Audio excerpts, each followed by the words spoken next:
Hey folks, it's Gil from Tanglewood Croft here. What I wanted to do today is I wanted to come and show you, I mentioned in our very first video about how we have a little bit of a problem with our water system. It's a gravity fed from a spring.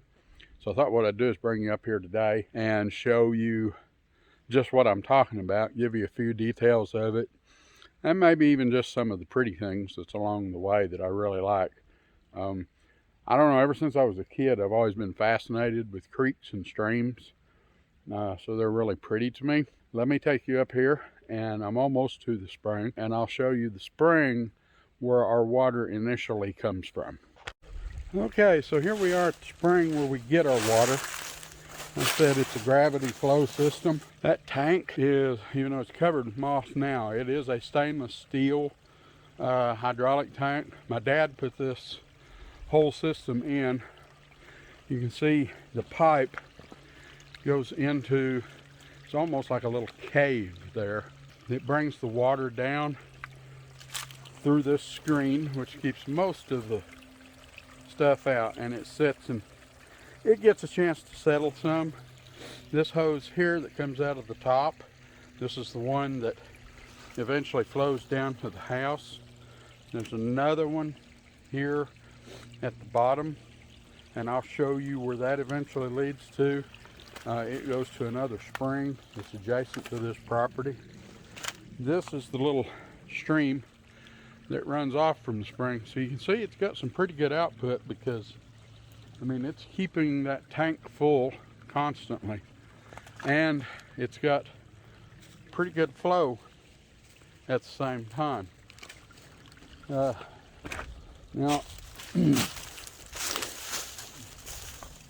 as you can see, those two pipes more or less follow the stream bed down through here. And here's where one of the really problematic areas is. They go into this old pond. I'm not sure I'd feel safe walking out in a lot of that. Because I'm sure the mud is really deep in there. Makes for a really, because it's got a bank over there, makes for a really good catch basin. Right past those two trees there, I can show you in a second, is where the water runs out. There's a break in the old pond bank. One of the things that I do want to show you, now as you can see, I mean, this is not our land.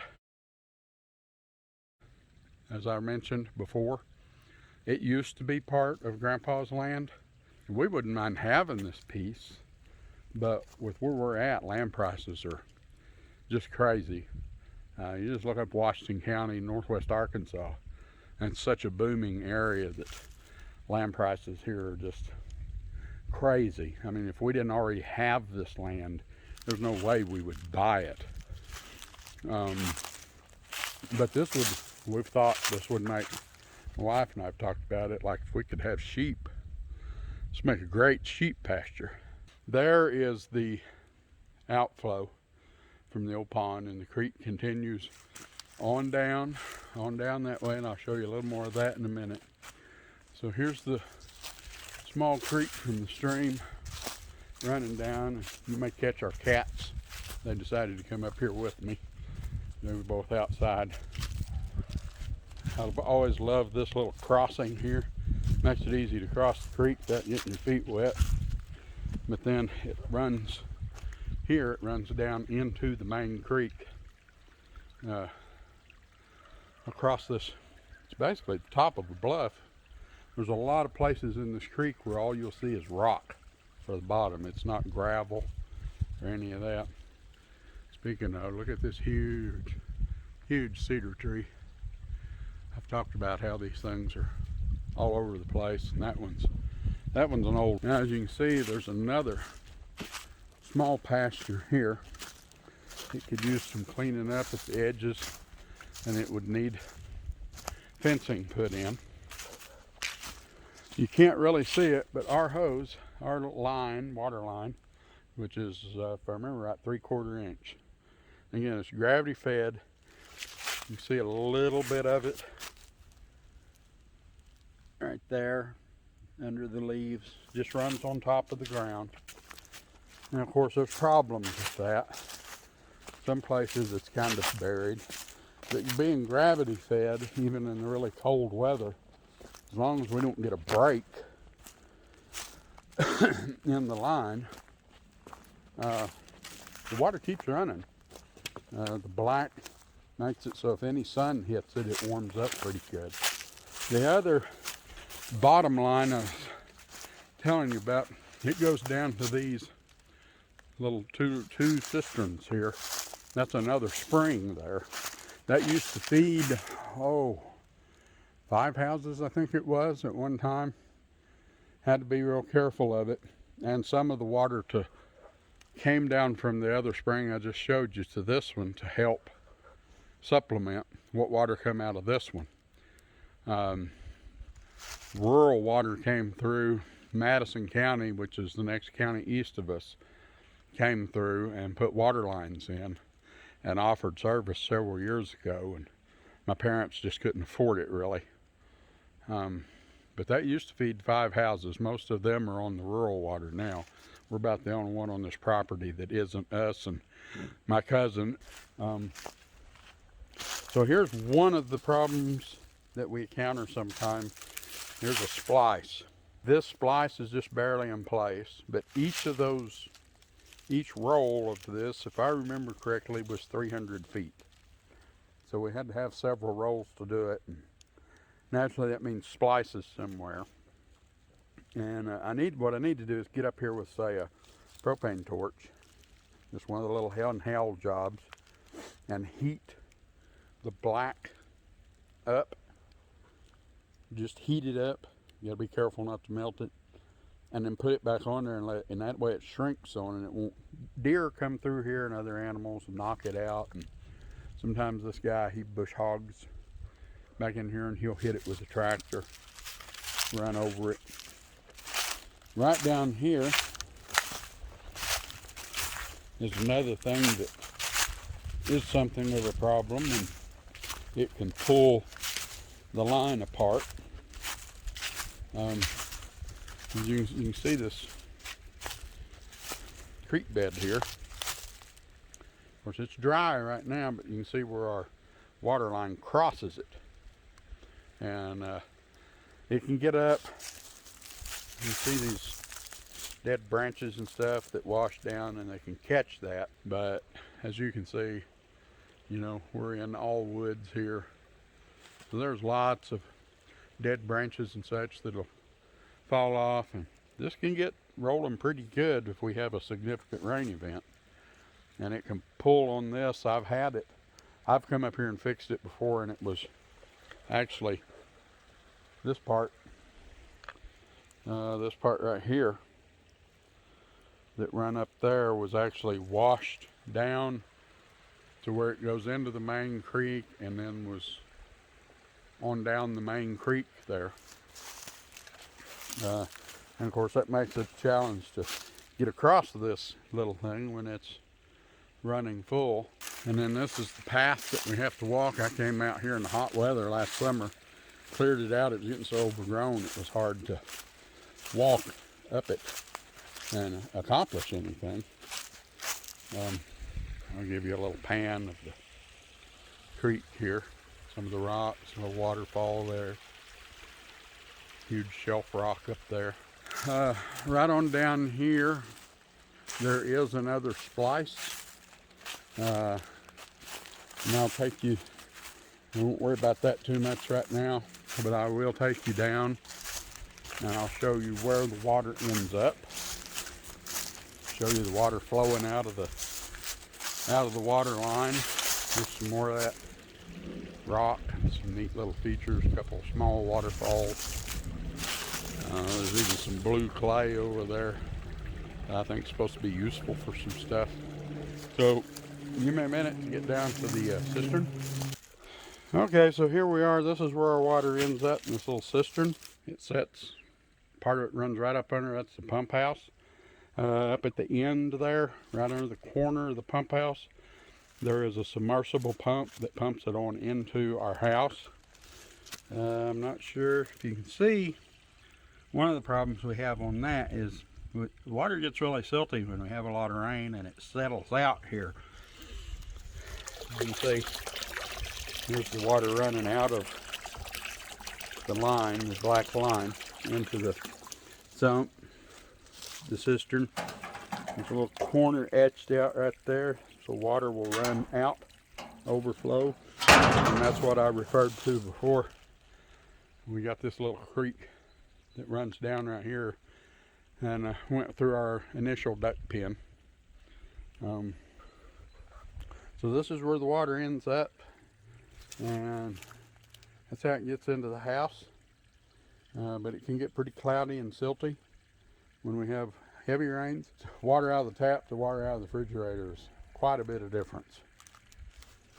Now, one of the things that I've thought about doing as an alternative is, and I mentioned it in our first video, is using a ram pump. Okay, so this is one of the areas where I think we could make use of a ram pump. I still only have a real rudimentary grasp of how a ram pump works, but I believe it has to have some water falling into it with at least a little bit of force. You can find lots of videos on YouTube that explain the way they work. I've watched them and it's still a little bit of a mystery to me. But we've got this little waterfall here, and that's a tree root actually that I believe comes from this huge sycamore right next to me. Runs on across the creek there. There's another one right there, you can see. And if I pan up, you can see there's the house right there. So it's not that far from the house to here. And that back corner there on the right is where the water goes from the pump house there into the house. Another thing we need to do is just get a filtering system on the house itself so everything in the house is filtered.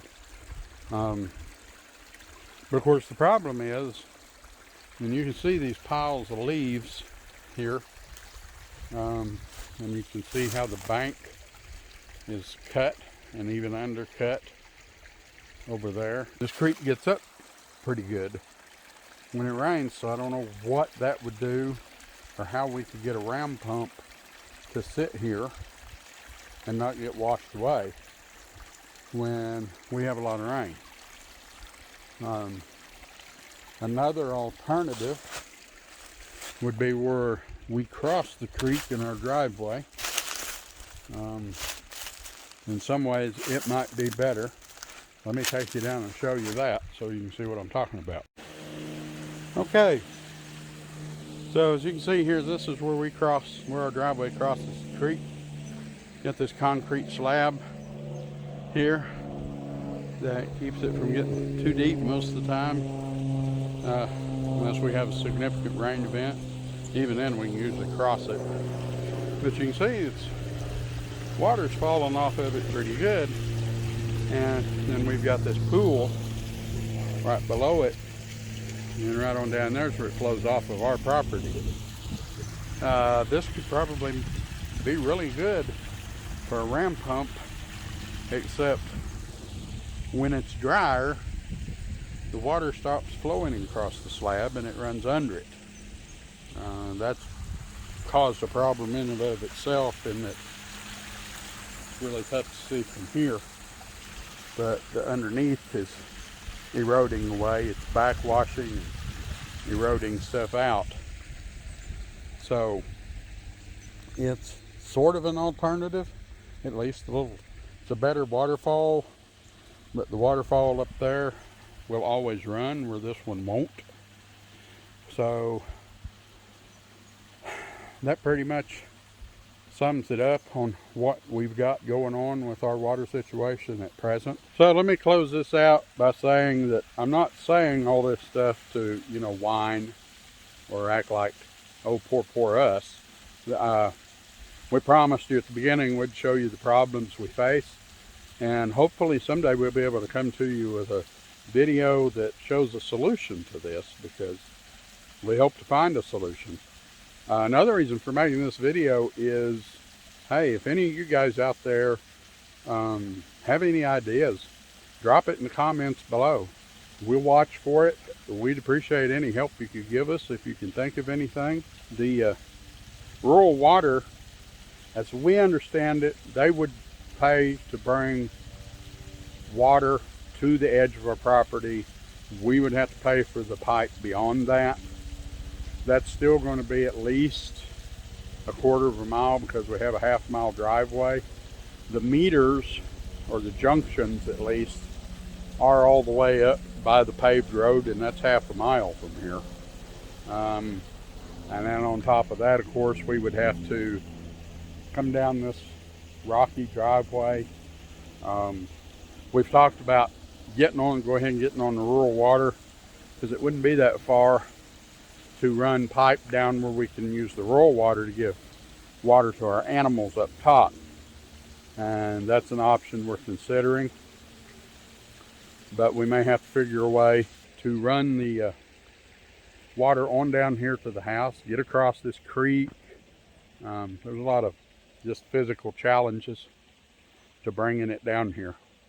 So anyway, that's a summary of the challenges that we're facing with our water system. So like I said, if you've got any ideas, drop them in the comments below. And as always, give us a like, subscribe if this is your first time here, tell your friends about us, and follow along as we refine this homestead into a self-sufficient one, and something that brings us some pride and joy as well. So thanks for watching, and we'll see you next time.